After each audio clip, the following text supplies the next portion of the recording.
Dominicana, donde quiera que ustedes estén, mis hermanos, muchas bendiciones. Así que, hermano Fernando, le dejo el micrófono a usted. Isaías, por favor, puede poner a grabar. Bendiciones a todos.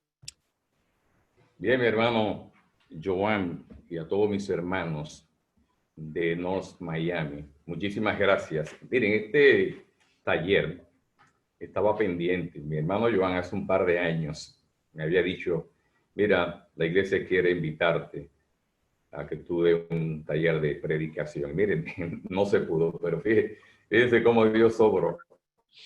Así que desde mi casa, tranquilito, cada quien en su casa, podemos darlo.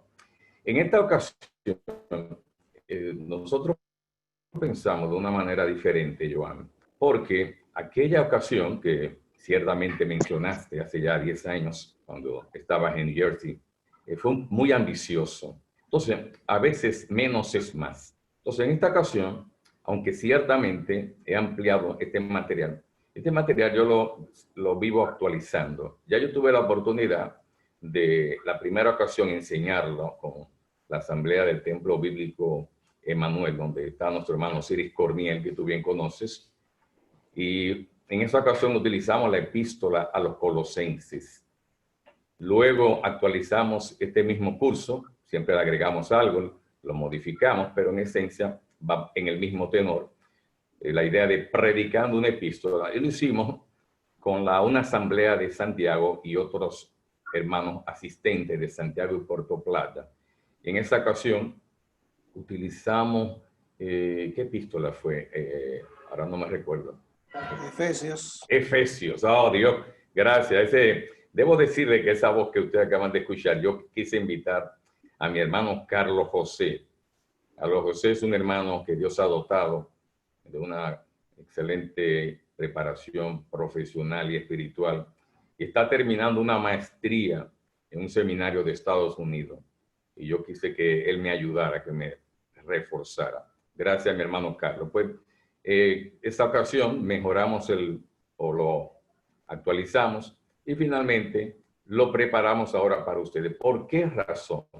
Es decir, ¿por qué predicando una epístola? Mire, en primer lugar, hermano, hay una sencilla razón. Voy a poner ahora en pantalla la presentación. Así se titula, Predicando una epístola, Filipenses. Muy bien. Entonces, como decía, en esta ocasión nosotros pensamos en una epístola, como pudo haber sido cualquier otro libro, pero a donde yo quiero llevar es que predicar cualquier libro, aunque aquí yo me refiero a predicar una epístola, es un compromiso con Dios, porque la predicación es la tarea más gloriosa desde el punto de vista de la comunicación a la que Dios pueda ser llamado. Esa expresión la estoy tomando del gran predicador y teórico de la predicación del siglo pasado, Martin Lloyd-Jones, en su libro Predicación y Predicadores. Él dice que esa es la tarea más gloriosa a la que un creyente pueda ser llamado. Pero si grande es la tarea, grande es la responsabilidad. Y así que, mis queridos hermanos, ¿por qué razón hemos pensado en este caso una epístola? Yo voy a mencionar 4 razones. Esto conlleva, evidentemente, como cualquier otro libro de la Biblia, dar un salto del mundo bíblico a la realidad de los oyentes de nosotros, como ahora mismo estamos reunidos. Entonces, yo pudiera decir, bueno, pero ciertamente, predicar de una epístola, los principios hermenéuticos de interpretación se pueden aplicar a cualquier otro libro. En un sentido, hay ciertas reglas o normas que son comunes, pero hay otras que son específicas. En primer lugar, ¿por qué una epístola? Primero, porque las epístolas tienen el encanto de la cercanía, de la cotidianidad.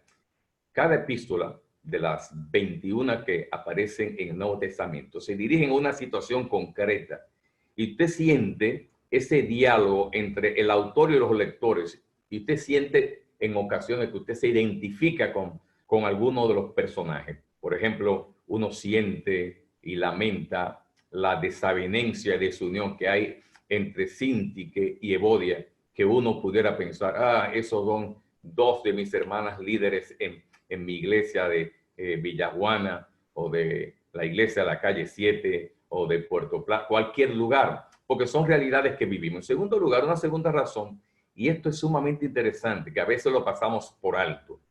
Las epístolas se escriben para ser leídas y que se escuchen en voz alta.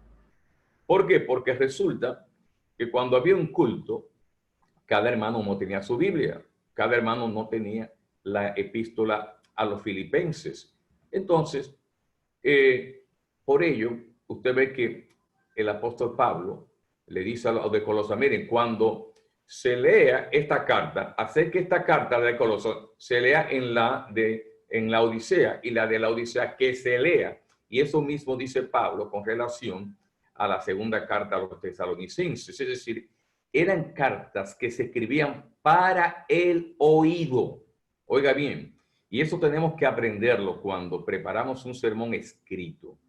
Hay sermones escritos que yo he escuchado, personas que escribimos totalmente el sermón. No todo el mundo lo hace, pero yo soy de los que lo escribo.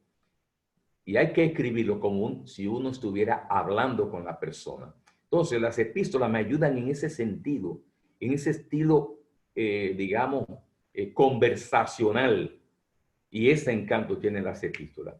Pero también, como son documentos, están bien organizados y llevan una secuencia lógica, expositiva, argumentativa. Expositiva porque presenta el desarrollo de ideas y de situaciones, y argumentativa porque justifica con razones esas acciones a tomar y esa creencia a uno hacerlas propias. Y esto nos ayuda a organizar un sermón.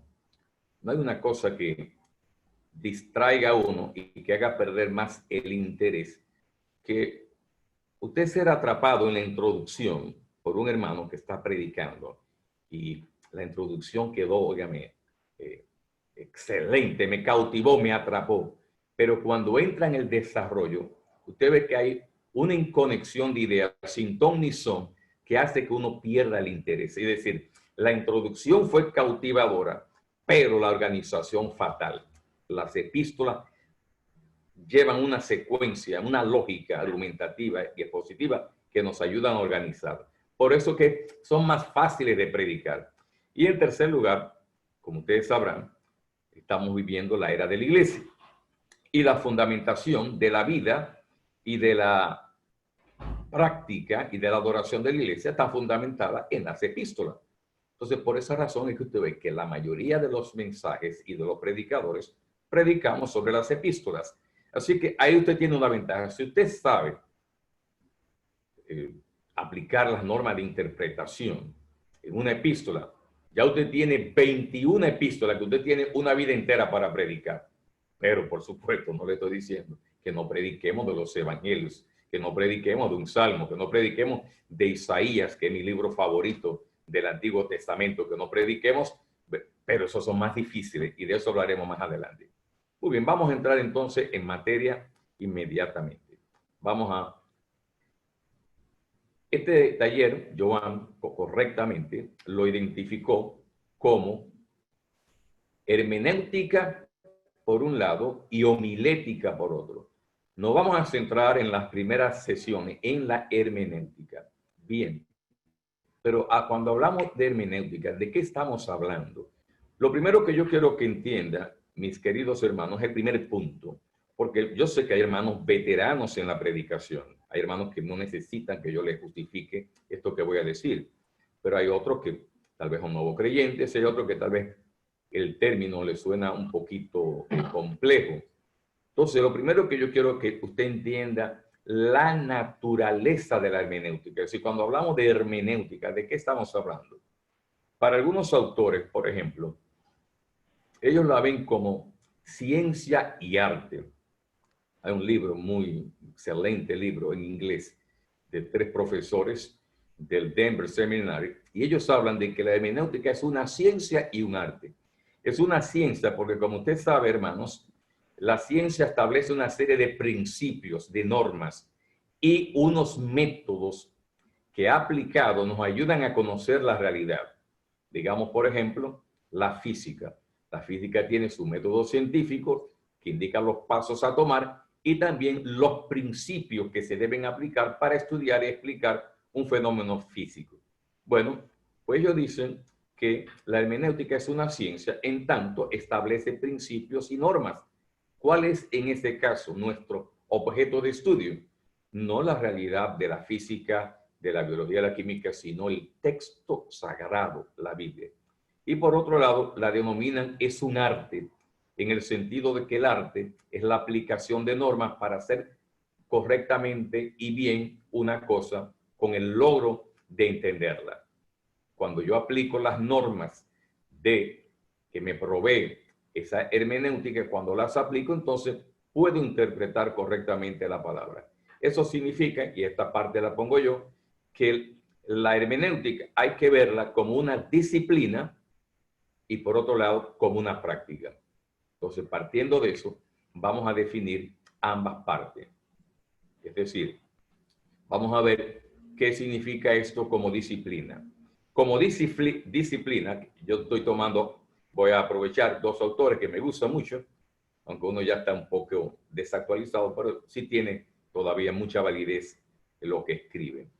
El gran expositor y pastor José María Martínez, quien está ya en la presencia del Señor, en su libro Hermenéutica Bíblica, él dice que la hermenéutica como disciplina fija los principios y normas que han de aplicarse en la interpretación de la Biblia. Fíjense que está definido como una disciplina, como una ciencia. Establece los principios, las normas. Te dice qué hacer. Y en segundo lugar está Gordon Fee y un otro especialista también en interpretación, Fee del Nuevo Testamento y Douglas Stewart del Antiguo Testamento. Dicen ellos, voy a leer desde acá, dice que como práctica se llama exégesis. ¿Qué significa la exégesis? Es el estudio cuidadoso y sistemático de la Biblia,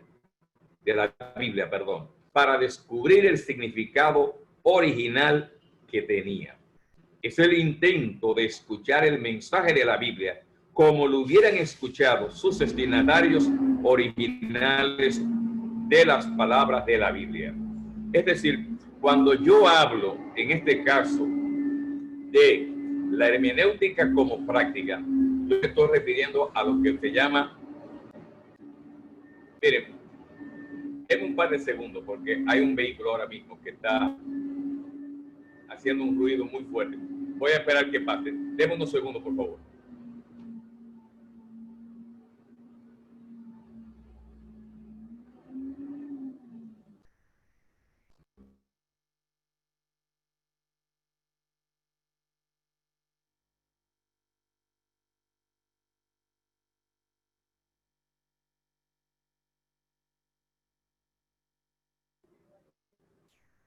Bueno, señores, bienvenidos, ¿verdad?, a República Dominicana. Esto es parte de nuestra cotidianidad.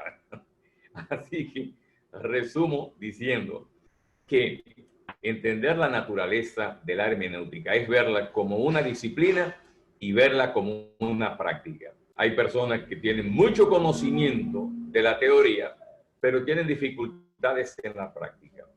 Lo ideal es que tengamos un amplio conocimiento de la teoría y que sepamos aplicar bien por medio de nuestra vida devocional en la meditación de la palabra y la guía del Espíritu Santo en nuestra vida. Pero ojo, el Espíritu Santo no te va a guiar si tú no haces tu trabajo. El Espíritu Santo no te va a inspirar y a redactar lo que dice la Escritura. Esa es tu tarea. El Espíritu Santo te va a guiar en aprender el significado espiritual que Dios quiere que apliquemos a nuestra vida. Pero la parte que tiene que ver con el trabajo, con la interpretación, eso es tarea tuya y eso es tarea mía. El segundo punto que quiero rápidamente señalar tiene que ver con la necesidad.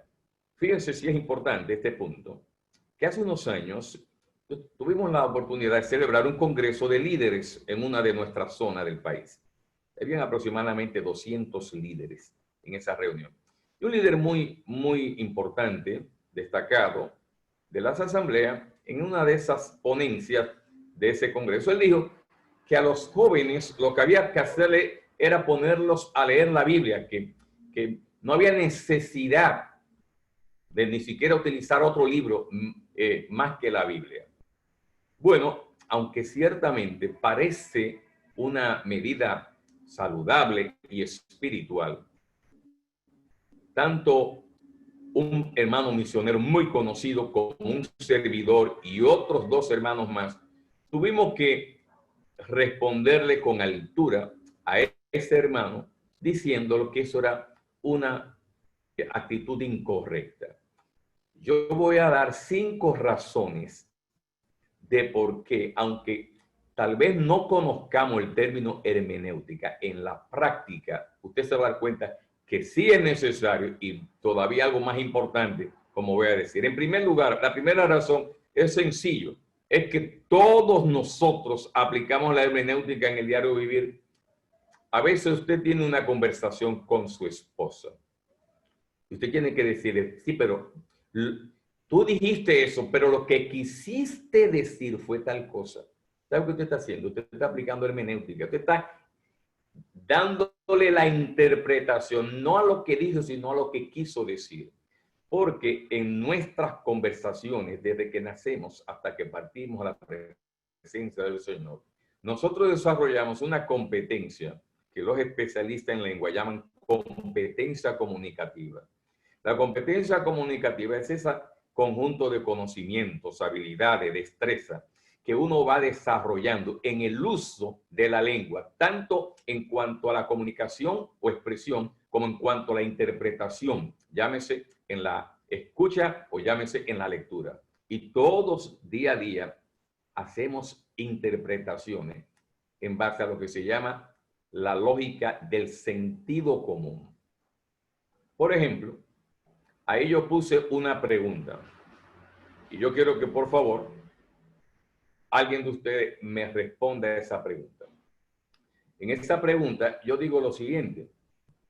La pregunta que yo hago es la siguiente. Déjeme buscarla. Yo la tenía aquí en orden.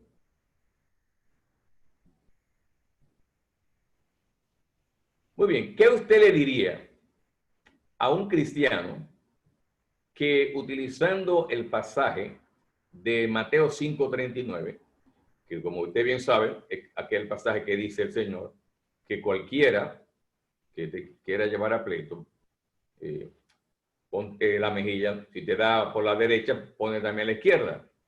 Entonces, ese hermano alega, hermano, Cristo enseñó el pacifismo absoluto. Si te dan, deja que te sigan dando. Es más, invítalo, porque eso es lo que dicen. Me dice un golpe, ven, dame la otra galleta de este otro lado. ¿Qué usted le diría a ese hermano? Alguien, Joan, si tú puedes guiar, por favor, la respuesta a las preguntas, te lo agradezco. Sí, no es un asunto literal lo que está planteando ahí el texto. Si ves lo que dice hacia arriba, dice, no resistáis al que es malo. Es decir, si una gente es mala y te quiere hacer daño, tú lo que tienes que no devolver con mal. Bien, pero fíjese lo que acaba de hacer Joan. Fíjese que dice, no es literal. ¿Sabe qué acaba de hacer Joan? Acaba de aplicar la lógica del sentido común. Porque nadie va a tomar al pie de la letra que el Señor quiso decir que si te dan un golpe, tú tienes que invitar al enemigo a que te dé otro. El sentido común nos dice, no, eso no puede significar lo que dice ahí. ¿Y cómo yo justifico eso? Porque, sencillo, nuestro Señor Jesucristo, cuando el alguacil lo abofeteó en el juicio ante Anás, ¿qué hizo él? Le dijo, mira, te falta dame ahora el otro lado. No, lo recriminó y lo encaró. El mismo Pablo, que también vivió esa experiencia cuando un sacerdote Ananías lo mandó a golpear. Y Pablo sí fue verdad que dijo una lindura. Dios te golpeará a ti pared blanqueada. Pablo no se quedó tranquilo. Pablo no se quedó, ¿verdad? Entonces, fíjense que uno hace uso precisamente de esa lógica, ¿eh? De la lógica del sentido común. Pero en segundo lugar, es que cuando yo aplico las normas de interpretación, yo establezco un control, o mejor dicho, la hermenéutica me establece un control para yo no decir lo que me dé la gana. Me regula para que yo no dé una interpretación antojadiza. Segunda pregunta, en ese contexto. ¿Cuántas veces hemos escuchado el texto muy mal interpretado? Todo lo puedo en Cristo que me fortalece. Dígame, por ejemplo, ¿cómo usted lo ha escuchado ese texto? Dígame alguno de los usos que usted haya escuchado. Yo puedo lograr cualquier cosa porque Cristo me fortalece o me da fortaleza para hacerlo. Muy bien. Yo lo he escuchado mucho en mensajes de automotivación. Hermana, usted no tiene con qué comprar ese carro del año. No se preocupe. Todo lo puedo en Cristo que me fortalece. No me diga. Y usted tiene tal problema, todo lo puedo en Cristo que me fortalece. Si tú te fuiste a la universidad sin estudiar, no te preocupes, saca el chivo, porque todo lo puedo en Cristo que me fortalece. Todas las cosas a vida y por haber que se le pueda ocurrir a una persona caben dentro de ese todo. Pero, ¿qué me dice la hermenéutica? La hermenéutica, que es un asunto de lógica, me dice, tú no puedes interpretar una frase fuera del contexto en que se dijo. Entonces yo pregunto, ¿qué quiere decir el apóstol Pablo en Filipenses 4:13 cuando dice, todo lo puedo en Cristo que me fortalece? ¿Qué quiere decir Pablo con eso? Vamos a ver, alguien que me responda. Fernando. Sí, dime. Sí, El contexto habla acerca de las situaciones difíciles que Pablo pasaba. Dice, he aprendido a tener abundancia como también a padecer necesidad. En todo y por todo estoy enseñado tanto para tener abundancia como para padecer necesidad. Todo lo puedo en Cristo que me fortalece. Efectivamente. El contexto de la ofrenda.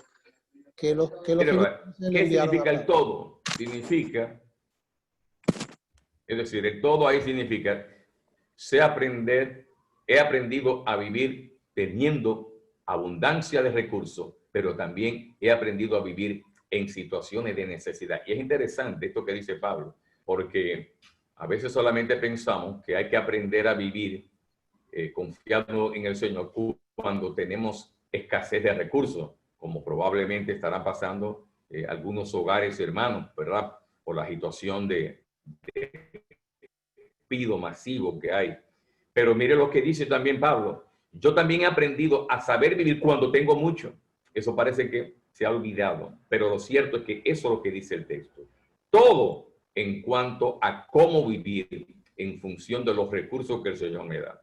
Otra razón sumamente importante es que como hay una brecha entre el mundo bíblico y el mundo en que nosotros vivimos, nosotros necesitamos una disciplina que nos ayude, que nos acerque, que nos diga cómo hacerlo. Porque a medida que mientras más ancha es más ancho es el río, como dicen un par de autores, o el mundo, mayor será la exigencia. Les hago una pregunta a ustedes, algunos de los predicadores. ¿Cuán a menudo usted predica sobre el Antiguo Testamento? Yo le puedo garantizar, sin que usted me responda, que de 10 mensajes, si acaso uno de lo que usted predica del Antiguo Testamento, y cuidado, si menos. Y es más, me atrevo a asegurar, salvo raras excepciones, y sobre todo, utilizando muchas veces la alegoría, el simbolismo, no predicamos de los textos narrativos del Antiguo Testamento, porque son sumamente difíciles. ¿Por qué son difíciles? Bueno, se nos hacen difíciles por varias razones. Por ejemplo, solamente hay que ver que las realidades culturales y las realidades históricas son muy, muy específicas. Mire, ahí usted se encuentra con una ley. dice, no guisarás el cabrito en la leche de la madre. Dígame usted, ¿cómo usted interpreta eso? ¿Cómo usted aplica eso hoy? Si usted no conoce a qué se refiere eso. Un asunto, una ley de 3.000, 4.000 años. La ley del levirato. Dígame usted, hablar hoy de casarte con la hermana de tu difunta esposa, hasta nos resulta engorroso decirlo hoy, pero es una realidad del Antiguo Testamento.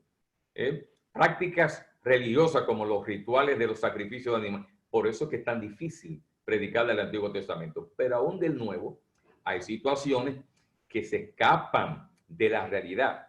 La esclavitud, por ejemplo, teóricamente ha desaparecido en el mundo entero, aunque sabemos que en la práctica tal vez no. Pero en países democráticos eso ni asomarse. Y un punto importante es lo siguiente. Miren, el apóstol Pedro reconoce, oiga esto, que entre las cartas de Pablo hay algunas que son difíciles de entender. Usted está viendo, el apóstol Pedro, que estuvo 3 años y tanto con el Señor, que fue apóstol, digamos el apóstol principal, la columna principal, y sin embargo Pedro tiene que reconocer, señores, la sabiduría que Dios le ha dado a Pablo no es fácil. Él se refiere evidentemente al contenido teológico, a lo doctrinal, pero fíjate lo que reconocen. Todos sabemos, óigame bien, que aún el hermano analfabeto en lo que tiene que ver con el mensaje de salvación y la vida cristiana fundamental lo entiende. Porque la Biblia no fue dicha para sabios. La Biblia es un mensaje universal. Pero ciertamente, por ser palabra de Dios, también escapa al alcance del más grande teólogo que haya dado la humanidad. Porque precisamente por su palabra de Dios es una fuente inagotable. Y finalmente, si un hermano me dice, hermano, pero ¿para qué complicarse la vida? Basta con leer la palabra de Dios, como nos dijo ese hermano en esa reunión. Voy a decirle que usted tiene buenas intenciones, pero está fallando el blanco. Porque los autores de la Biblia aplicaron los principios de hermenéutica. Y yo lo voy a demostrar con varios ejemplos. Yo quise poner la mayor cantidad que pude. Por ejemplo, cuando me dirijo a alguien y empleo una palabra que no entiende, tengo que explicar el significado. Eso es un principio hermenéutico. Eso lo vemos en 1 Samuel 9:9. El autor de 1 Samuel dice que al vidente, al que en su época le llamaban profeta, anteriormente le llamaban vidente, ¿qué está diciendo? Tengo que dar el significado de lo que es vidente en mi hoy, porque mis oyentes y lectores no saben lo que es un vidente. Marcos, que escribe a gentiles romanos, tiene que aclarar que cuando él emplea que entraron a Jesús al atrio, dice, es decir, me refiero al pretorio, el edificio donde estaba la guardia romana. Así que cuando uno predica, hay palabras que son de uso no común para los oyentes de hoy. Usted quiere ver un término más complejo para hacerle entender correctamente a un hermano, y lo utilizamos con tanta frecuencia, que es la palabra redención. Cuando usted le predica a un amigo, usted necesita a Cristo para lograr la redención. Usted le está hablando griego. Es chino que usted le está hablando. Usted no puede decirle eso a un amigo. ¿Cuánto más, dígame usted, si está hablando en la iglesia y emplea un término como eso? Pero también los autores incluyen explicaciones de cuestiones legales. El autor del libro de Ruth menciona una costumbre legal que en su época, cuando escribe, no se utilizaba, que era quitarse el zapato y dárselo al otro. Dice, mire, había en la antigüedad esta costumbre. ¿Por qué? Porque lo que él narra es cientos de años antes del momento en que él escribe. Y sus lectores no conocían eso. De igual manera, prácticas religiosas. De nuevo, tomo el ejemplo de Marcos, que escribe a gentiles que no conocen las cuestiones judías. Y él dice, miren, lo que pasa es que entre los judíos hay una serie de normas de la tradición de los ancianos y ellos se lavan las manos ritualmente, lavan los vasos, y toda esa menudencia los hacen ellos. Pero si usted lee ese pasaje paralelo en Mateo, se va a dar cuenta que Mateo no da la explicación. ¿Por qué razón, le pregunto yo? ¿Qué me dice? ¿Por qué Mateo no tiene que dar esa explicación? ¿Qué me dice? Porque está escribiendo a judíos. Porque está escribiendo a judíos, y a judíos yo no tengo que explicarle. Sí, a los judíos. Hay algunos hermanos acá que viven en Estados Unidos y que probablemente son de otras nacionalidades, ¿verdad, Joan? ¿Como quiénes, por ejemplo? ¿Qué nacionalidad hay ahí? Tenemos al hermano Rigoberto. ¿De Tenemos dónde es, Rigoberto, ¿dónde es usted, mi hermano? digo, Sí, mi hermano Rigoberto. ¿De dónde es usted? Honduras. De Honduras. Rigoberto es de Honduras. Bien, si yo le dijera... Tenemos el hermano Jorge, que es de Colombia. Ok, Honduras, Colombia. tenemos de Argentina. Y Argentina. tenemos el hermano José de Argentina. Bien, pues entonces fíjense, yo les voy a poner este ejemplo. Si yo les digo a ustedes, bueno, la situación se le ha puesto difícil a Trump, ustedes me van a entender inmediatamente. Pero si yo les digo a ustedes, bueno, con todos los disparates que hizo el penco, no había manera de que él ganara. Oye, yo le estoy hablando chino, pero a mis hermanos dominicanos, ellos saben que yo estoy diciendo. Y es más, yo le digo lo siguiente. Muchos dominicanos no sabían ni entendieron el lado jocoso de la expresión el penco que se utilizó para un candidato que perdió las elecciones recientemente en nuestro país. Ellos sabían que le decían el penco porque él dijo en uno de sus discursos el penco, pero la expresión penco es una expresión del sur del país que generalmente la gente lo asocia a una persona rural, de bajo nivel cultural. Así que había en el fondo, cuando se empleó el término, el penco era hasta despectivo. Pero fíjate toda la explicación que yo tengo que dar para que mis hermanos extranjeros me entiendan. Incluso hasta algunos de los dominicanos que no entendieron el lado jocoso de la expresión. Entonces, reitero, mire cómo hay que agregar explicaciones porque mi oyente, mi lector, no lo entiende. También hay descripciones arquitectónicas y geográficas. En el Evangelio según San Juan, que se escribe aproximadamente en el año 90, y Juan está escribiendo también a gentiles en la zona de Éfeso, de Asia Menor. Dice él, mire, hay en Jerusalén, cerca de la puerta de las ovejas, un estanque llamado, si lo hubiera escrito a judíos, no tiene que decirle eso. Sobre todo si lo hubiera escrito a judíos en Jerusalén. Creencias religiosas. Lucas, cuando Pablo dividió la asamblea, dice que viendo Pablo que habían fariseos y saduceos, entonces se levanta y dice, yo soy juzgado por la resurrección de los muertos.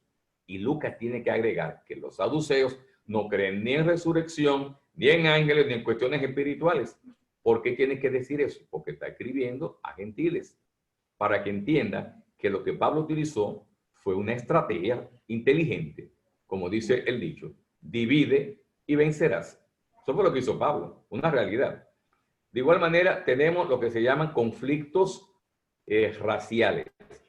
Cuando el Señor está hablando con la mujer samaritana le dice, ¿cómo tú siendo judío me pides a mí que soy mujer samaritana? Y Juan hace la siguiente observación, porque judíos y samaritanos no se tratan entre sí. Eso como que usted diga, porque palestinos y judíos no se tratan entre sí.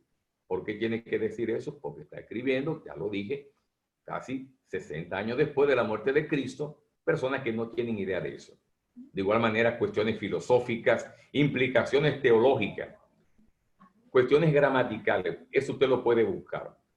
Resumo diciendo, hermano, en conclusión, siempre que haya referentes culturales y lingüísticos, de palabras, de expresiones, que no sean comunes entre los participantes del acto comunicativo, es decir, entre el predicador y el oyente, entre el autor y los lectores, hay necesidad de explicar esos referentes. ¿Qué son los referentes? Sencillo, cuando usted escucha algo que usted no entiende, ¿sabe lo que usted pregunta? ¿A qué tú te refieres cuando dice tal cosa. Eso es lo que es el referente, a lo que se refiere una expresión que está anclada en la realidad. Así que con esto creo, hermanos, que basta para haber justificado lo que tiene que ver con la necesidad de la hermenéutica. Yo quiero un par de minutos para una pregunta, algún comentario, alguna participación de alguien, por favor. Alguien que quiera hacer un comentario, alguien que quiera aportar algo, lo que usted quiera. Joan, guíe por favor esta parte.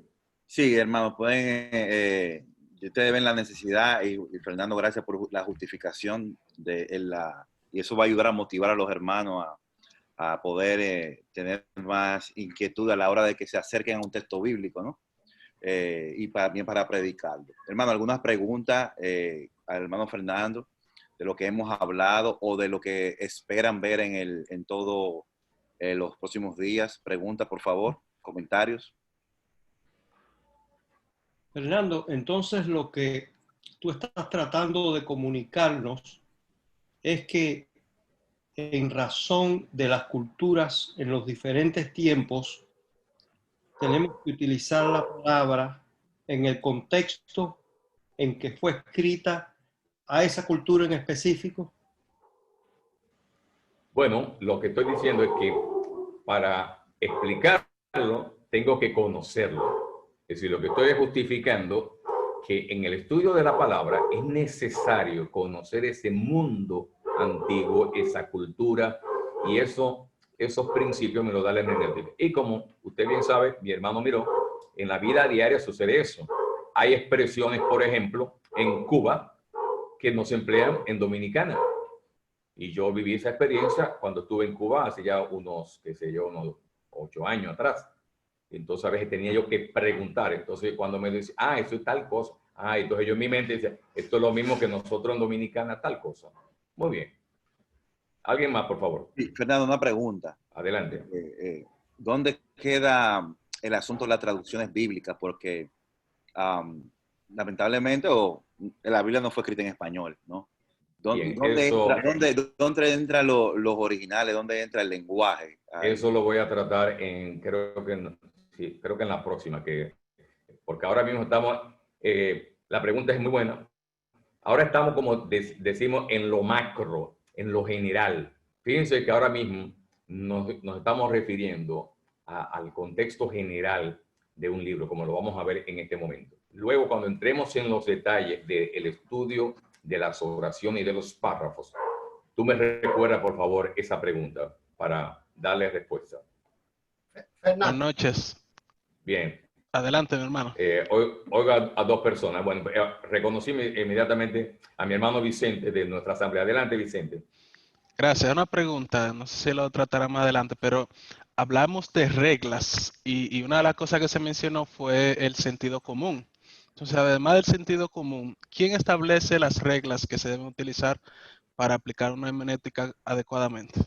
Evidentemente que el autor, eso es una discusión muy prolongada en el día de hoy. Algunos dicen que el texto, al otro dicen que el lector, pero lo cierto es que yo, que soy el que escribo mi texto, yo soy el que, lo que sí, que yo doy claves interpretativas en mi texto para que tú puedas desde tu casa a la distancia interpretarlo. En ese sentido, el autor y el texto secundariamente son los que determinan, pero evidentemente cuando conozco normas hermenéuticas voy a dar los pasos apropiados para interpretar. Voy a poner un ejemplo sencillo.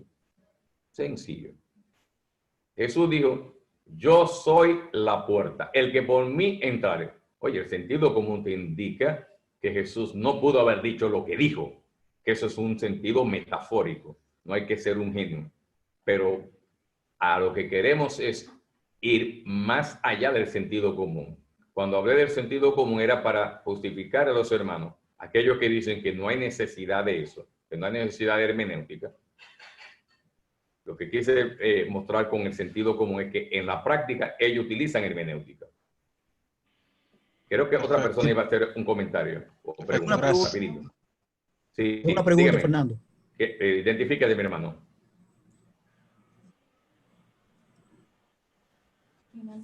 ¿Quién habla? Fernan, Hola, ¿Quién me habla? Reinaldo. Reinaldo, adelante. Reinaldo de Baní. Desde Baní. Adelante, mi hermano Reinaldo.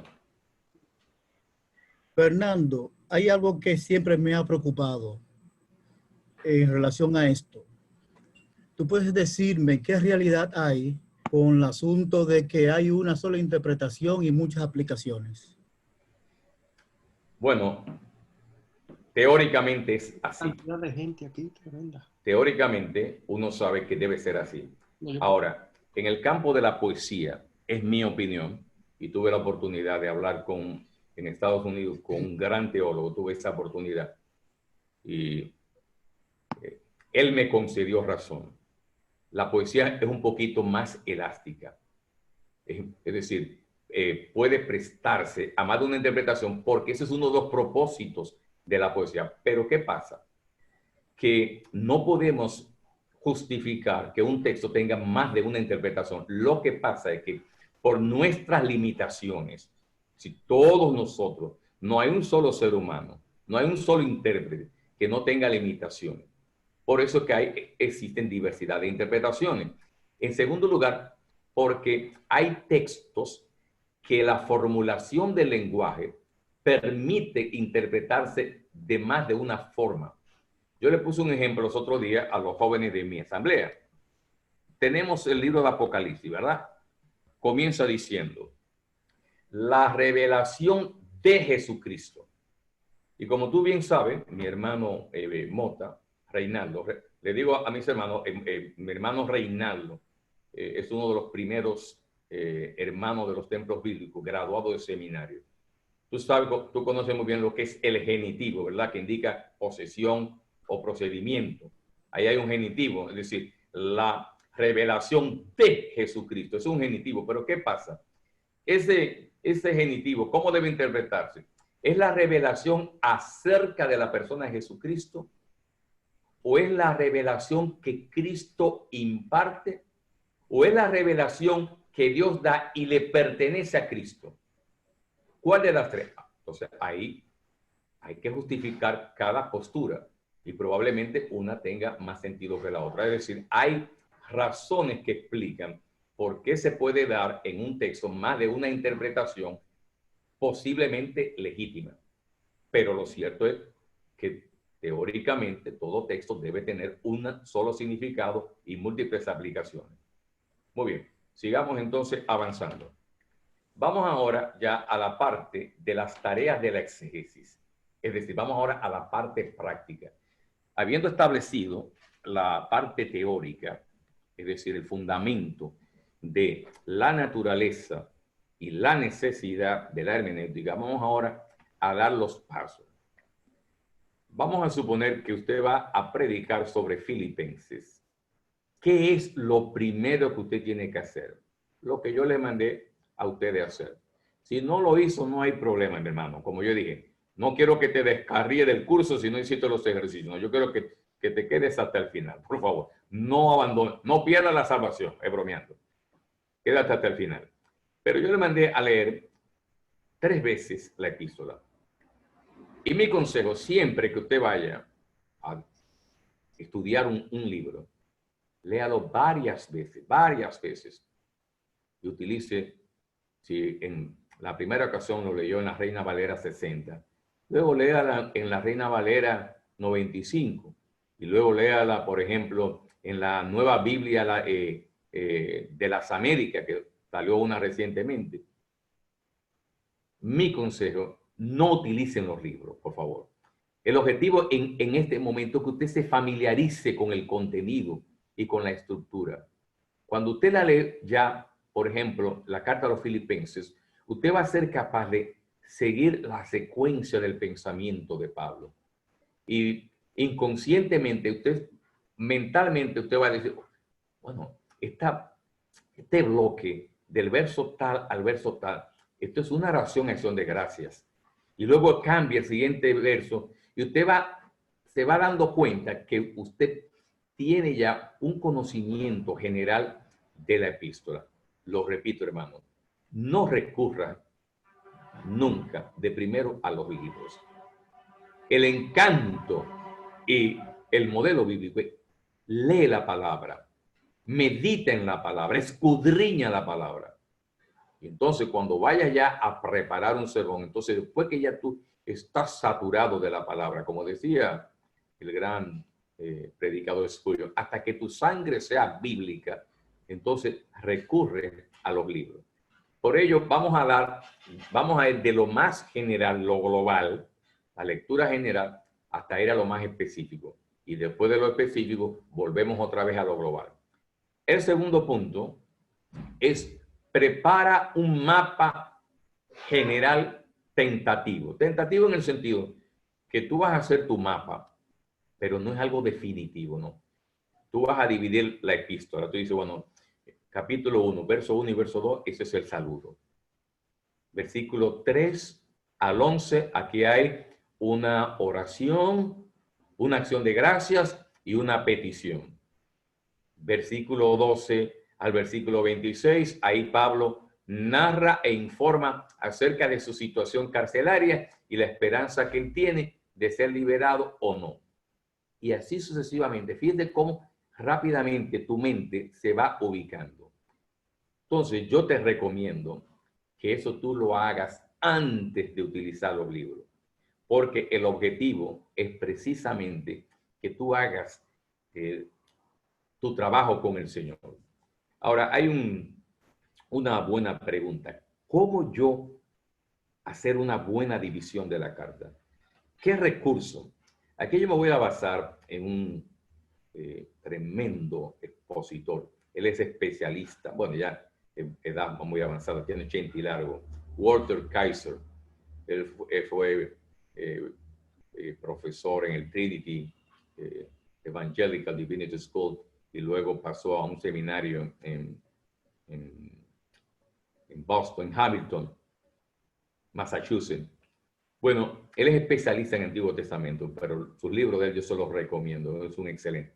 Y hay un libro que no ha sido traducido, muchos de sus libros han sido traducidos al español, pero este no lo han traducido. Se titula, la traducción en español de este libro, Hacia una teología exegética. Entonces, él señala que los libros de la Biblia, como los libros comunes, utilizan como organizadores textuales que van marcando el texto, van estableciendo límites. Es como cuando usted va de una ciudad a otra. Cuando usted va llegando, dice, bienvenido a Miami, bienvenido a North Miami, etc. Ahí dice, ese bienvenido es el límite entre lo que usted está dejando atrás y lo que usted va a entrar. Pues eso es lo mismo, solo que aquí son expresiones lingüísticas. Por ejemplo, cuando usted encuentra un marcador textual o un conector, eso va a indicar, sin duda, que va a terminar una sección y va a empezar otra. Ejemplo, tenemos Romanos capítulo 12, verso 1. ¿Recuerdan cómo dice ese versículo? Así que, ¿quién recuerda? Os ruego. Así que, hermanos, os ruego por la misericordia de Dios que presentéis vuestros cuerpos en sacrificio vivo, agradable, santo al Señor, etc. Todos nosotros sabemos que desde Romanos 1 a Romanos 11, Pablo expone el evangelio que él predica, la doctrina del evangelio en cuanto a la salvación en Cristo y en cuanto al plan de Dios para Israel. Y cuando entra al capítulo 12, entonces ese así que por las misericordias de Dios, que son las acciones misericordiosas, compasivas de Dios en cuanto a la salvación. Entonces él entra a la parte práctica.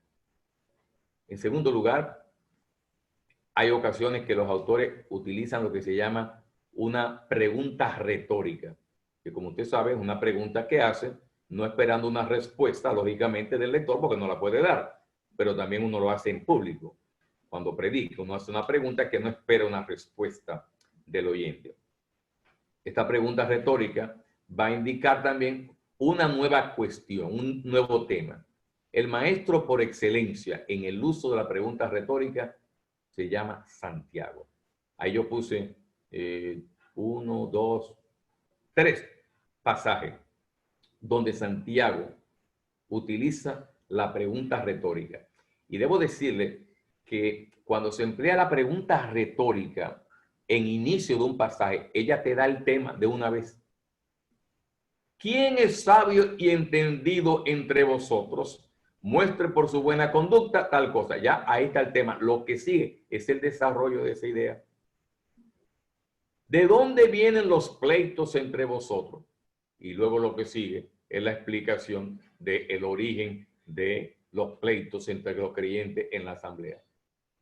En tercer lugar, el uso del vocativo, que se puede utilizar junto a una pregunta o junto a una exhortación.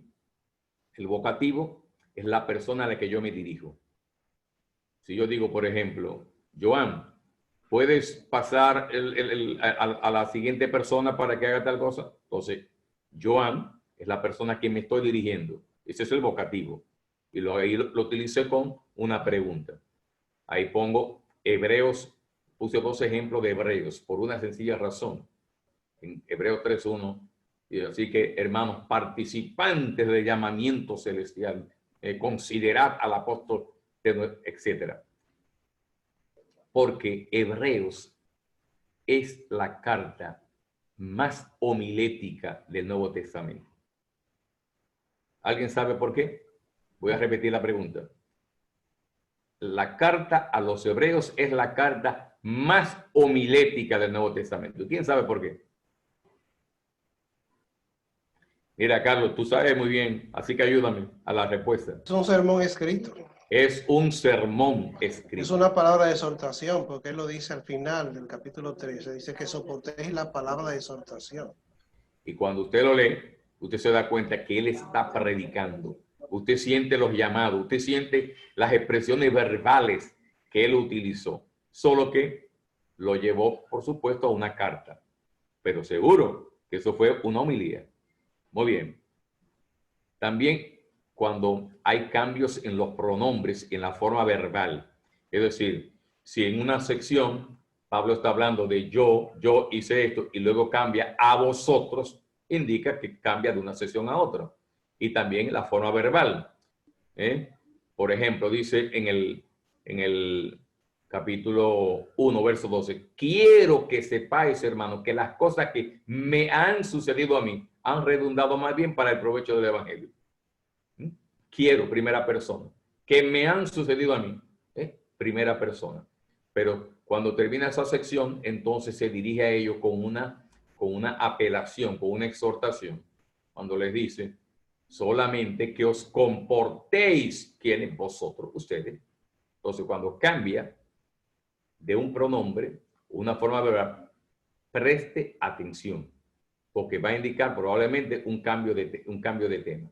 También la repetición de términos, repetición de palabras, repeticiones de frases. Si se repite con frecuencia, indica que hay una sección ahí. Por ejemplo, 1 Corintios 13, 4, 7. ¿Cuál es la expresión que se repite? El amor. El amor. Y cuando usted lo lee, se da cuenta, el amor es tal cosa, el amor es tal cosa. ¿De qué trata entonces ese pasaje? Las características o cualidades del amor. 2 Corintios 1, 3 en adelante. ¿Cuál es hay 2 palabras que se repiten. ¿Cuáles son? Consolación. Y tribulación. Predomina consolación. Y comienza precisamente con bendito sea el Dios y Padre de nuestro Señor Jesucristo, Padre de misericordias y Dios de toda consolación, el cual nos consuela, contempla, etcétera, etcétera, etcétera. Entonces, obligatoriamente, si voy a leer ese segmento, me voy a dar cuenta que mientras se mantenga tratando la repetición, es porque está enfatizando un bloque de pensamiento respecto a cómo Dios nos consuela en Cristo en medio de las tribulaciones para que ayudemos a los que están atribulados. También, esto lo sabemos, ¿verdad? Desde la escuela, que todo párrafo desarrolla una sola idea. Y si hay un cambio de tema, entonces por lógica me indica que está pasando a otra sección. Siempre aprendamos a guiarnos por el desarrollo de la idea que comunica el pasaje. Y nos vamos a dar cuenta que de esa manera, cuando hay un cambio, nos damos cuenta que efectivamente es porque el autor acaba de terminar su idea y pasa a otra.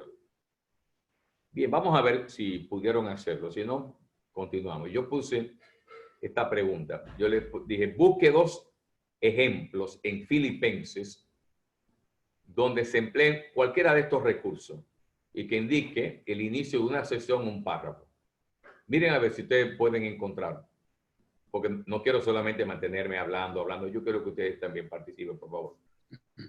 Fernando, yo mandé el documento ayer en la noche, este documento. No sé si ellos pudieron hacerlo todo. No, yo sé que por supuesto que no lo hicieron todo, pero Fernando, dígame. por ejemplo, en el capítulo 2, verso 12, aparecen 2 cosas que me dan a entender que hay un cambio. Dice, por tanto. Eso es un conector. Es un conector, es una conjunción. Y luego un vocativo, amados míos. Perfecto. Ahí se ve que hay un cambio. Por tanto, amados míos, como siempre habéis obedecido, porque recuerden que el versículo 11, ¿cómo terminaba? Con la exaltación de Cristo, y toda lengua confesará que Jesucristo es el Señor, para gloria de Dios Padre. Está hablando de Cristo, de su exaltación. Sin embargo, entonces ahora agrega y dice, por tanto, hermanos míos, como siempre habéis obedecido. Entonces, fíjense que cambia utilizando el conector y el vocativo. Yo le voy a poner un ejemplo. Dígame, yo voy a leer uno. Usted me va a decir cuál de los recursos que aparece ahí es el que yo estoy usando como ejemplo. Dice Pablo, todo lo que es verdadero, todo lo honesto, todo lo justo, todo lo puro, todo lo amable, todo lo que es de buen nombre, si hay virtud alguna, si algo digno de alabanza, en esto pensad. ¿Qué recursos hay ahí?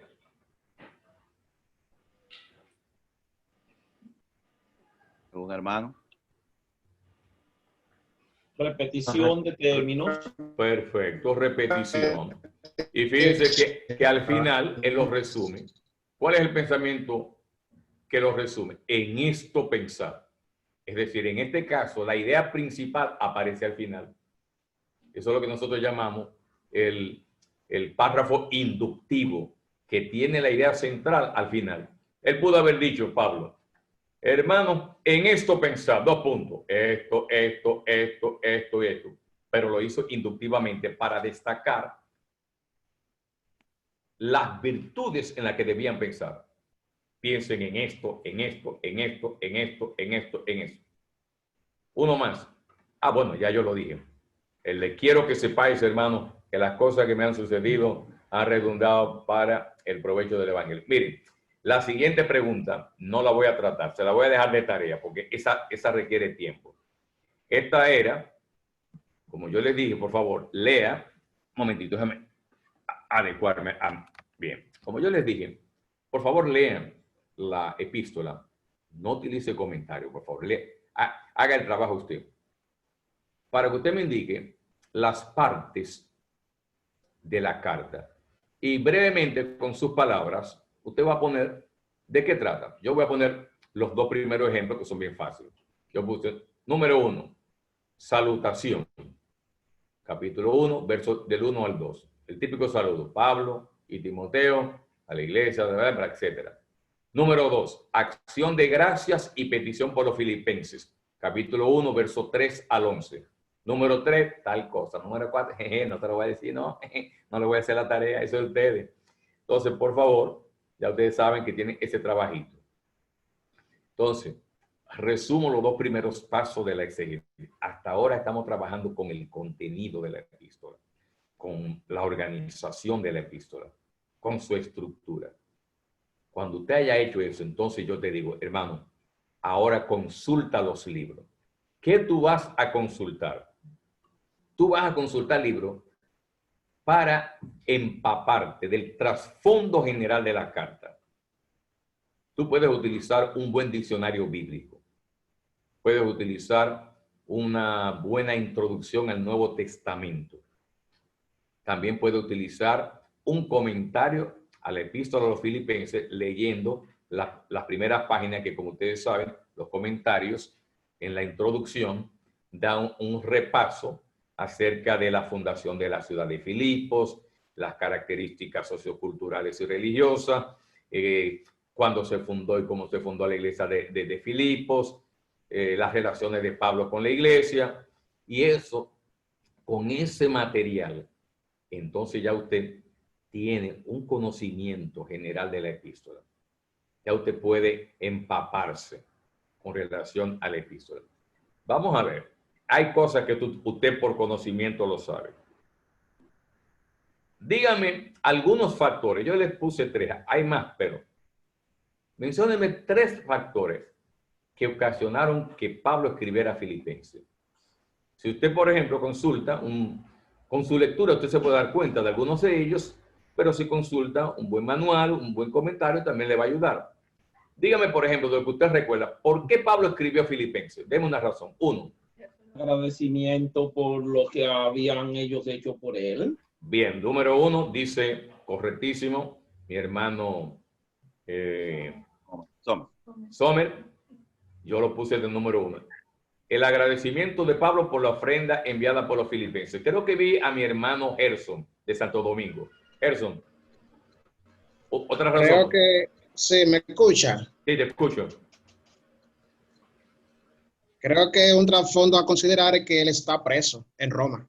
Es decir, la información, la preocupación de los filipenses por la situación de Pablo. Por eso que él, en el verso que yo mencioné en el 12, dice, quiero que sepan.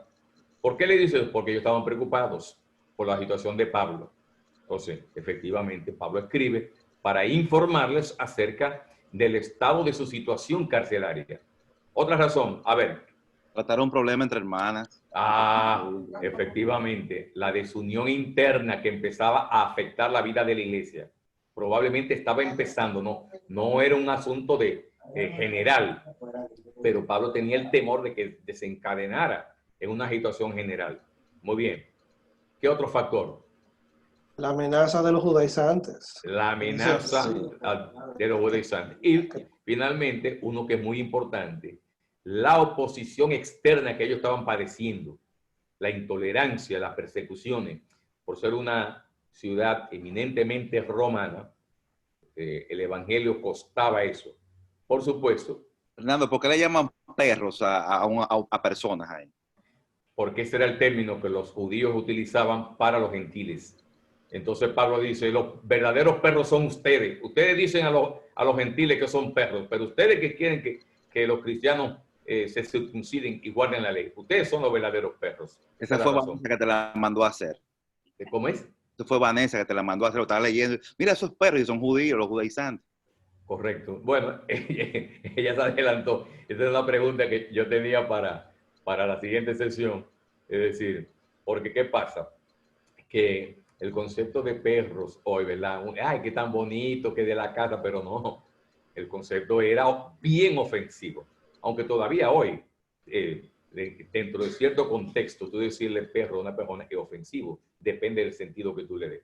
Pero decirle perro a un judío, mire, eso era una ofensa, óigame, como usted no se imagina. Pero era la misma que ellos utilizaban para los gentiles. Muy bien. Entonces, vamos a ver. Esto usted también lo puede responder. Esto no son preguntas difíciles. De acuerdo a la lectura general que usted tuvo, una cosa que uno tiene que aprender es qué cosa dice con relación a la situación dentro de la iglesia. ¿Qué estaba pasando en la iglesia? ¿Qué uno aprende de la iglesia leyendo esa carta? Dígame, bueno, ya sabemos una de ellas, ¿verdad? Que es una iglesia que estaba expuesta al peligro de la desunión y que eso podía afectar su testimonio como iglesia de Cristo en esa comunidad de Filipos. ¿Qué ustedes aprenden de esa iglesia leyendo la carta? Pero una iglesia solidaria económicamente con el misionero. Perfecto, excelente. Yo lo puse de otra manera porque englobé, además de eso, otro aspecto. Yo puse una iglesia comprometida con el evangelio y el ministerio del apóstol Pablo.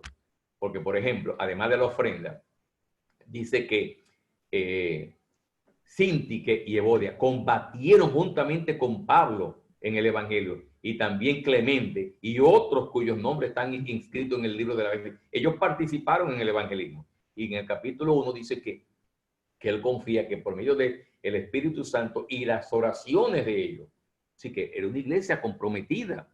Por eso a veces enfatizamos tanto únicamente la parte de la desunión que nos olvidamos de los valores de esa iglesia. ¿Qué otra cosa ustedes aprenden? Algo que yo aprendo de Filipenses es entender que no importa lo bueno y lo fuerte espiritualmente que podamos ser, y que como tú magistralmente lo presentaste recién ahora mismo, pero aún ellos estaban sufriendo. Entonces ellos debían entender ese sufrimiento que ellos estaban pasando, debían entender que Dios estaba con ellos aún a través del sufrimiento y no desanimarse. Ahí está, ese es el punto. Es decir, a raíz de la oposición, Pablo tiene el temor de que ellos se desanimaran, y por eso es ese llamado de aliento a que no se atemorizaran frente a la oposición que estaba sufriendo. Evidentemente es un buen pensamiento. Ahora, esta pregunta ya hay que, necesariamente hay que consultar libros, pero no, por favor, los pasajes. Yo le voy a pedir también que usted me la responda en la próxima clase. Usted va a consultar un diccionario, usted va a buscar, por ejemplo, en el diccionario, si tiene un buen diccionario. Déjeme beber un chin de agua, por favor. Déme un segundo.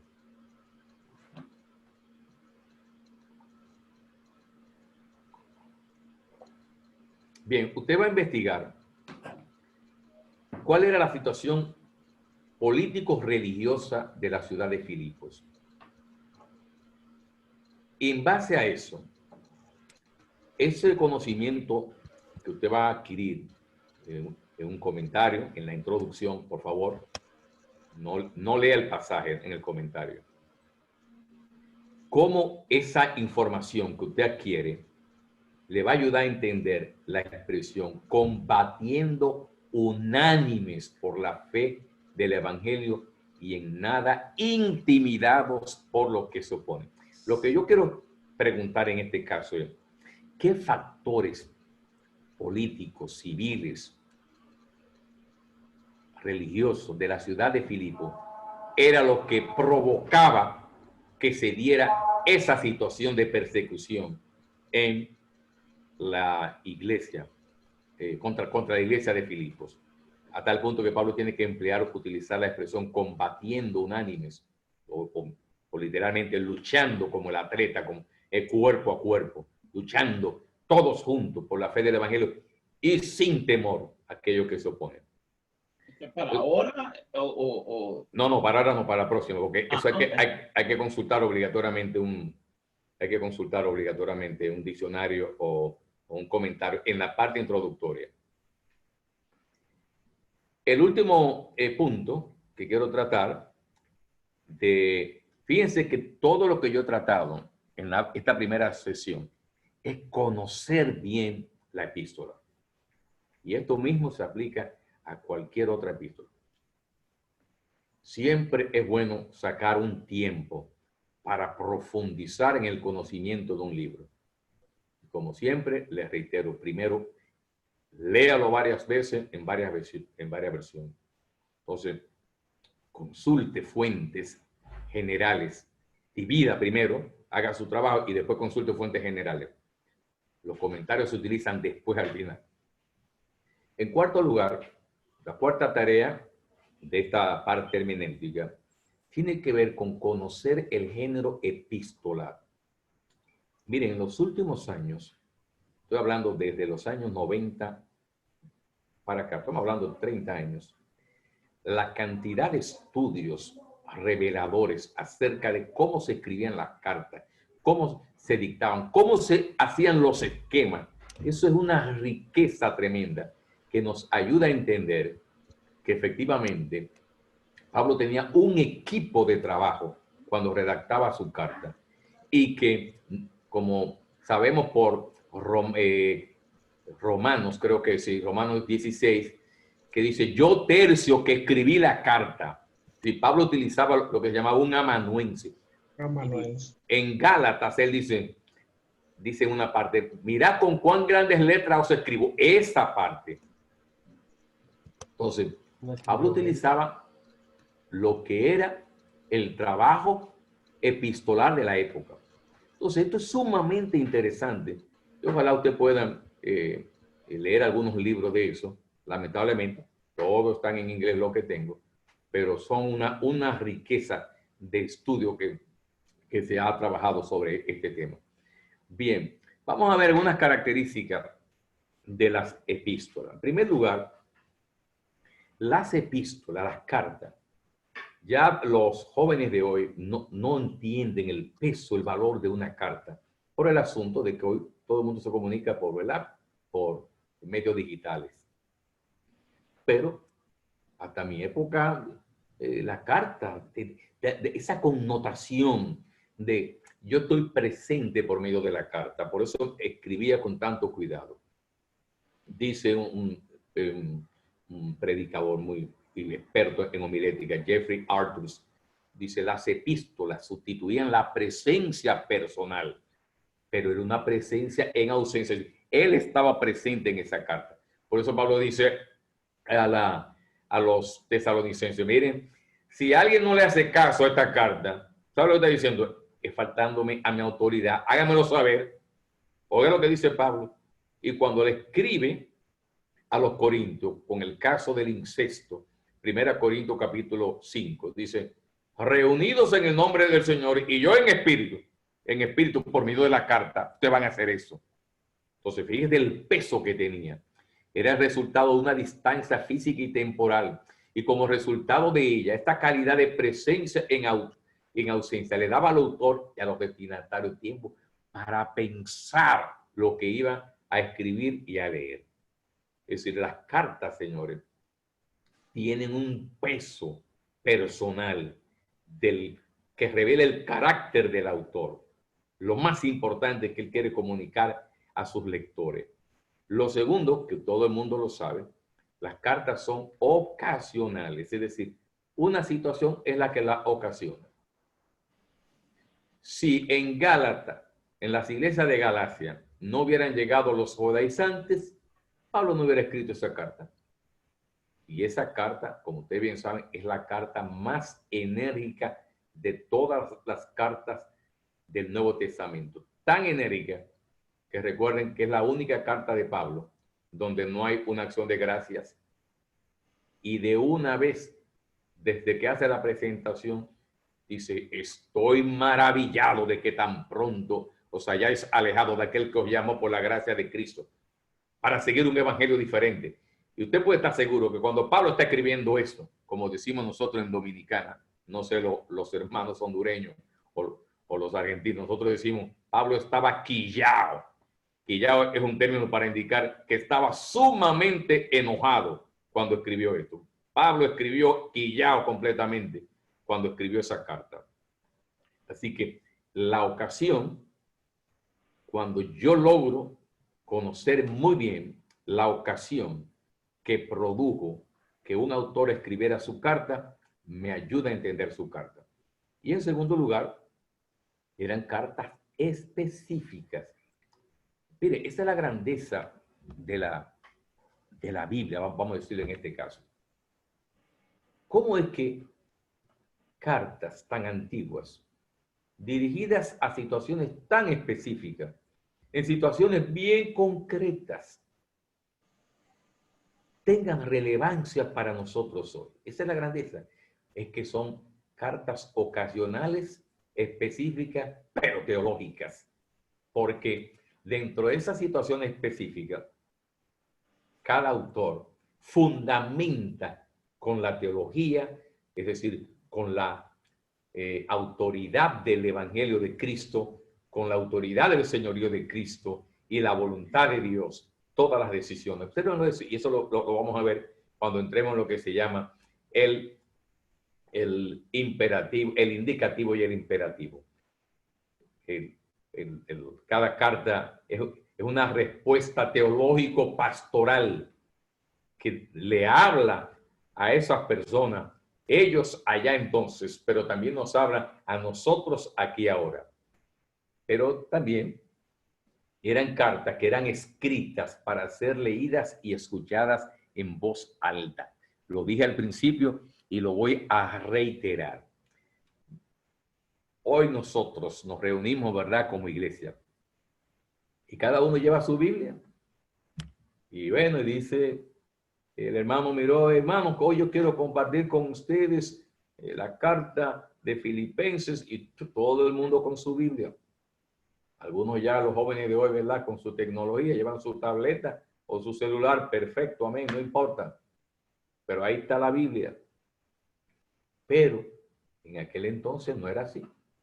Una sola carta había en la iglesia y no estaban todos los libros de la Biblia. Por eso esos hermanos, óigame bien, podían recitar de memoria cada carta, porque se leía en los cultos. Entonces, dice el gran comentarista Gordon Fee, que lo mencioné, pero esto lo escribe en su un comentario a la epístola a los Filipenses, que es el mejor comentario que hay en español, pero un comentario pesado, comentario de 600 y pico de páginas casi, pero es lo mejor que hay. Él dice lo siguiente: en el primer siglo predominaba la cultura oral y por lo tanto auditiva. Eso tiene que grabárselo ahí. Lo cual debía ser la realidad de la mayoría de las personas a las que las cartas iban dirigidas. De ahí que todas las cartas de Pablo, y yo digo, y yo agrego, del Nuevo Testamento, y Filipenses en particular, eran inicialmente orales. Pablo las dictaba para ser leídas en voz alta en la comunidad.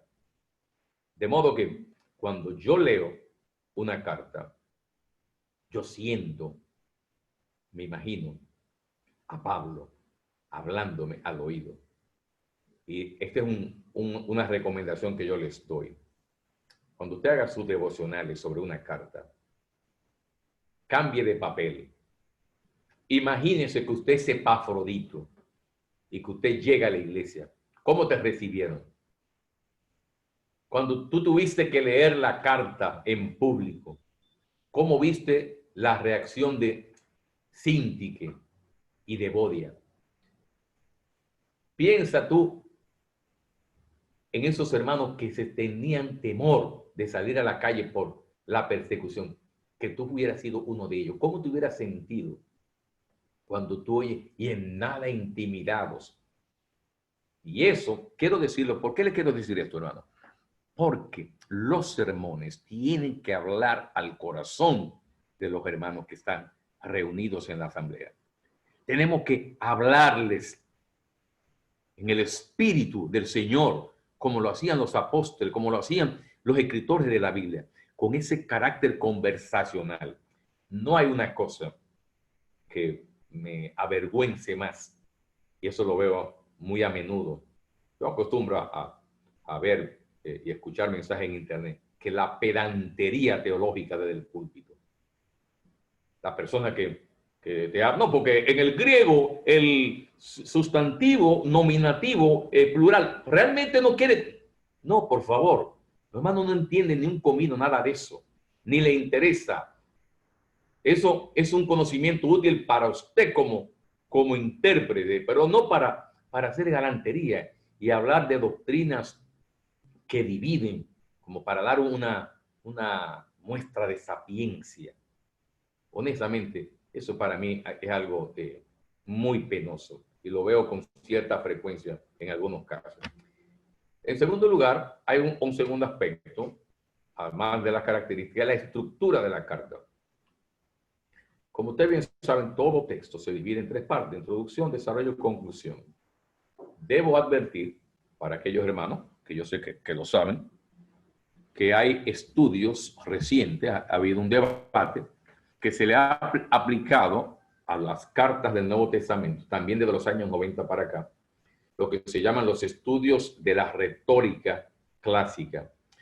La retórica era y sigue siendo el arte de utilizar los mejores medios expresivos para convencer y persuadir, llámese en lo oral o llámese en lo escrito. Entonces, algunos especialistas en los últimos años están aplicando este tipo de conocimiento y yo creo que tienen cierta utilidad por una sencilla razón. Ya dije que las cartas tienen un sabor oral y Pablo, uno se da cuenta que él emplea de esos recursos expresivos de la retórica, pero creo, sigo creyendo, que el formato tradicional de estudiar las cartas como lo que son, es decir, una carta con el típico saludo, acciones de gracias, es decir, introducción, desarrollo y conclusión, sigue siendo legítimo. ¿Qué encontramos en la introducción? Bueno, primero, la identificación del autor. Pablo, apóstol de Jesucristo, a los hermanos, bla, bla. Los lectores. A diferencia de cómo se escriben las cartas de hoy, aunque ya, como dije, han desaparecido, pero antes las cartas, ¿cómo empezaban? Con el destinatario. El Juan Pérez, Santo Domingo, ciudad. Estimado hermano. Entonces, y al final se despide, pero en los tiempos de la antigüedad era al revés. El autor, los lectores, el saludo y la oración, que incluía por lo general la petición y la acción de gracias. A tal punto que si falta un elemento de esto en una de las cartas del Nuevo Testamento, hay que prestar atención. ¿Por qué se salió del formato estándar? Ah, ya dije, el caso, por ejemplo, de Gálatas. No hay acción de gracia. ¿Qué está diciendo Pablo? No tengo ningún motivo para dar gracias a Dios por ustedes, porque ustedes se están apartando del Evangelio. ¿Qué gracia le voy a dar a Dios, al Señor, por ustedes? Segundo lugar, la carta a los romanos es la acción de gracia y la introducción más larga que hay en todo el Nuevo Testamento. 16 versículos. Y uno se pregunta, ¿pero por qué Pablo hizo una introducción tan larga? Sencillo.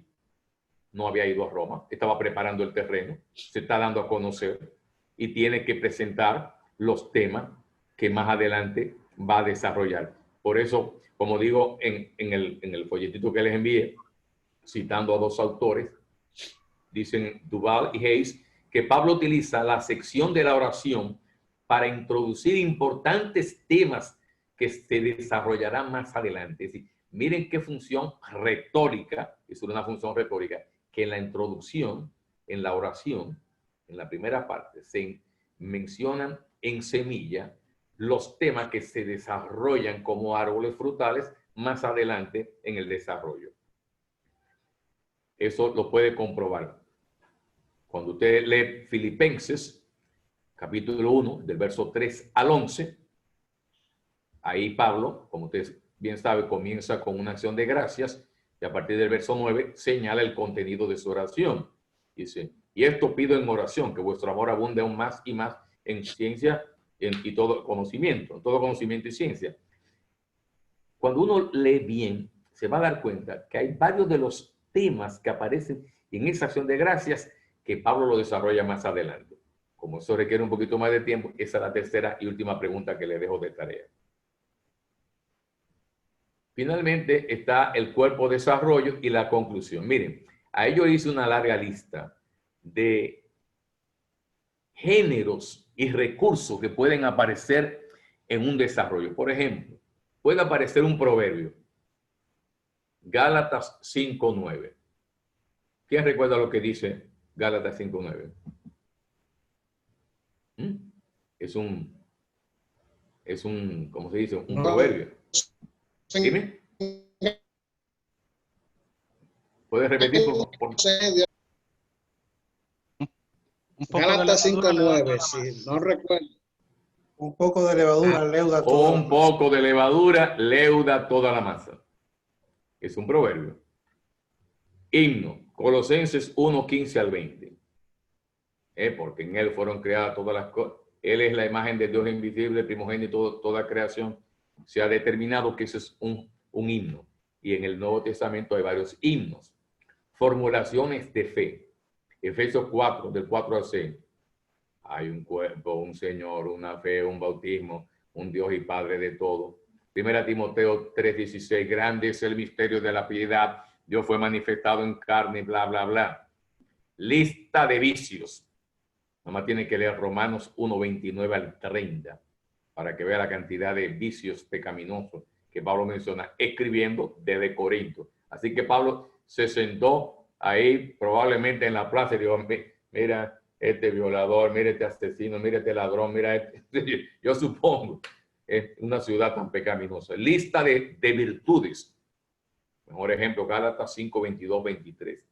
Más el fruto del Espíritu es amor, gozo, paz, paciencia, benignidad, doxologías y eulogías. La doxología es una alabanza que emplea la expresión de gloria. Romanos 11:36. La eulogía es una alabanza que emplea la expresión bendito. Como dice Pablo en Efesios capítulo 1, verso 3.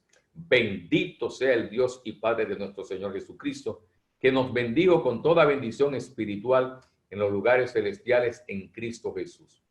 También están las autobiografías o testimonios personales.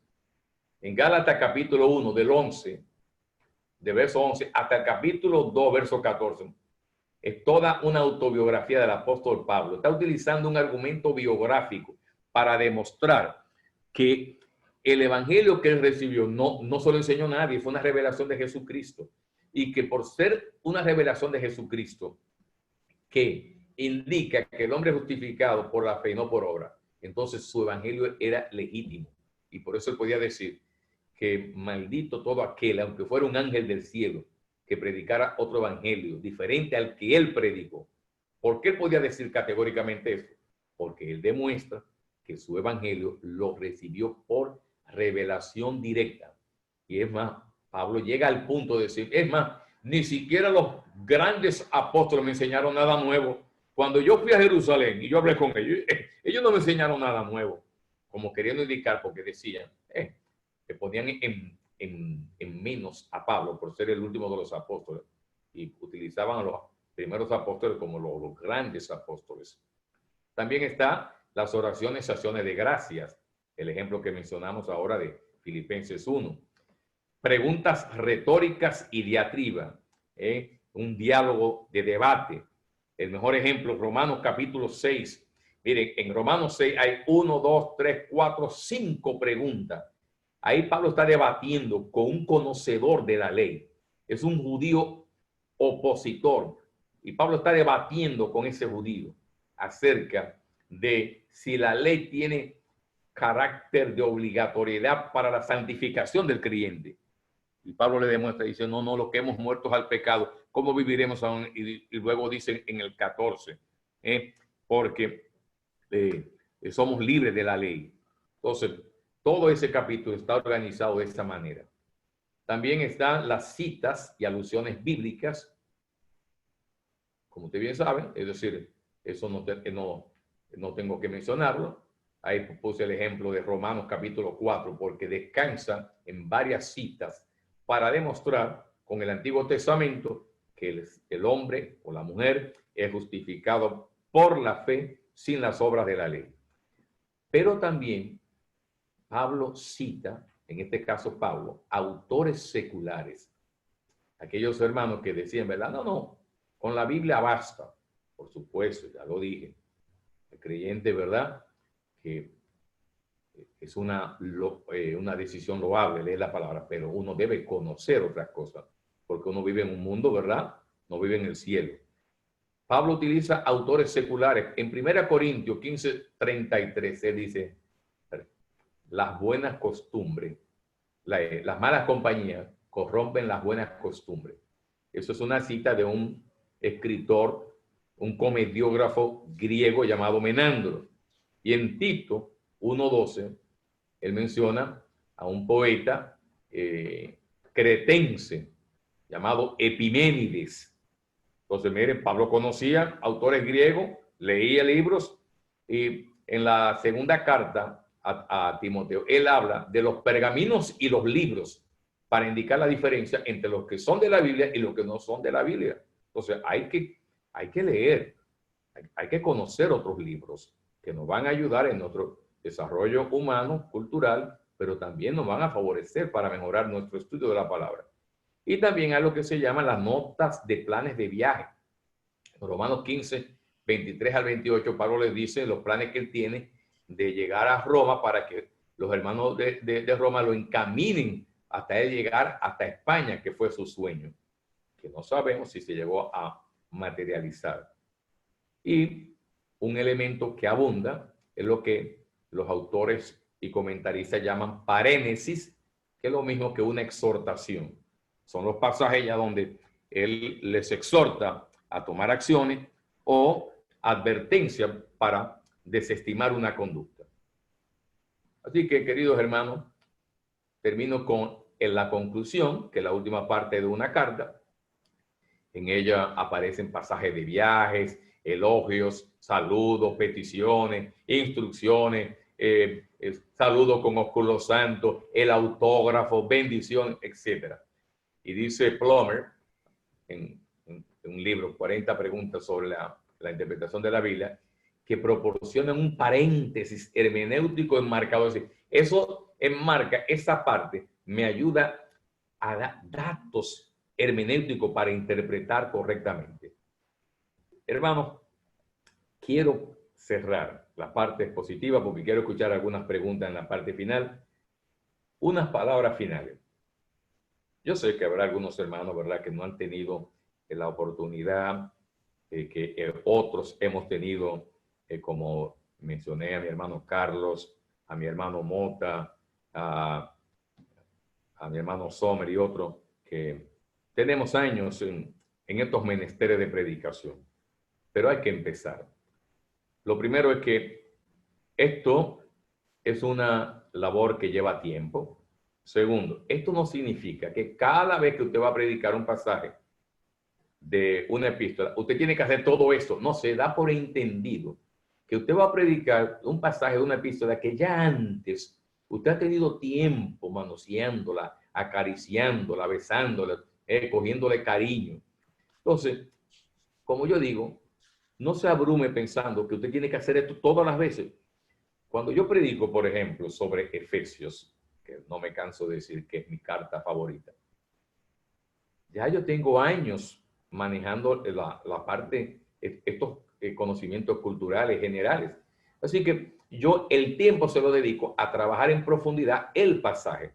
Tal vez doy un review, un repaso rápido, pero no te tengo que estar leyendo tantas veces, buscando comentarios, porque ya yo la conozco por el tiempo que le he dedicado.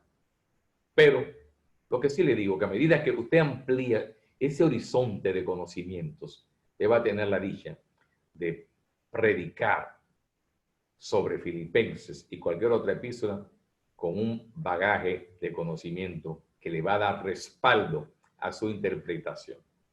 Eso en cuanto, mis queridos hermanos, a la exposición. Para la próxima yo quiero que sea más interactiva. Quiero que, por favor, participen más. Y dejo a mis hermanos con cualquier comentario, pregunta, el tiempo que resta, si así lo desean. Así que mi hermano Joan, te dejo con la discusión. Ok, hermano, aquí llegaron preguntas por el chat, preguntando, Gerson pregunta para